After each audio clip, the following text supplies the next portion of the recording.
when 80% of your company's value evolves from intangible assets, when you engage in a transaction, to be sure there's going to be some intangible assets in play as part of that transaction.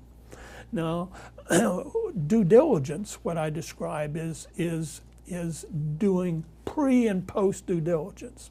You want to make sure up front that what you're buying, let's say it's an acquisition in the company, because you're purchasing this company for, let's say, some intangible assets that they have, a distribution system or whatever the case may be. You want to make sure those intangibles remain fully intact when you purchase them. But also what I suggest to companies is to seek legal counsel to put in riders, if you will, or caveats into the transaction agreement that I then will come in post-transaction, 30 days, 45 days, 60 days, to ensure those intangible assets that you purchased or wanted to purchase and thought were there still remain.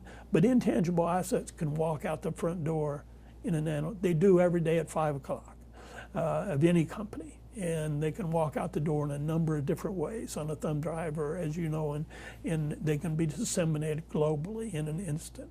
So that was a chapter that I enjoyed most, due diligence, and that's just one part of it. But due diligence is an extraordinarily necessary thing to do, but seldom do people recognize the importance of intangible assets play in due diligence today. For my consultancy on intangible assets, I had this grandiose notion that I wanted to be very proactive with prospective clients, and that is help them out of the starting gate, literally sometimes before they got to the starting gate. And that's the time you can provide the most benefit to the company, long-lasting, long-term strategic benefit. That's precisely how the context of my book, I'm confident, conveys that, and that was certainly my thinking throughout it as I wrote it. Look forward, think forward, and pay a little attention to what I wrote about and the examples and why. Some good, solid, objective rationale for why you should do this, and things will go much better for you in the future.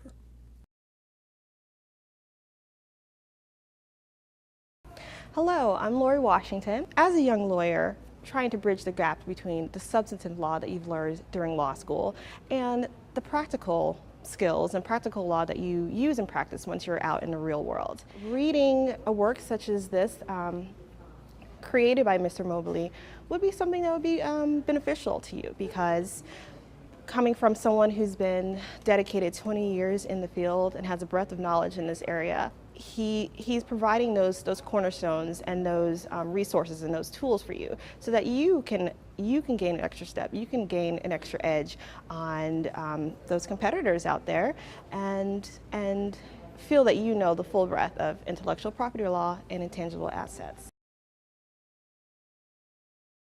And I feel very humbled, but yet honored, that a number of my colleagues will refer to me as being a thought leader on the subject of intangible assets, not from a past tense as well, but also from a current tense as being a thought leader. And so I take great pride when somebody says that, and particularly coming from colleagues. Beyond that, it is a book that's written and sequenced in a way that if a company, and I purposefully did this, if a company has a particular problem with one particular issue, they can look in the index, go to those pages where I talk about it, and maybe come up with a solution or a partial solution, or at least they have elevated their awareness and sensitivity to that problem. So the chapters are sequenced in that manner to kind of build on, first, what are intangible assets, what they're not, etc., and then we continue to climb up to kind of higher levels of understanding to the point of due diligence and reputation risk, etc. So that was done purposefully, and I hope it works for the reader, and that will give me a great deal of satisfaction if it works for the reader.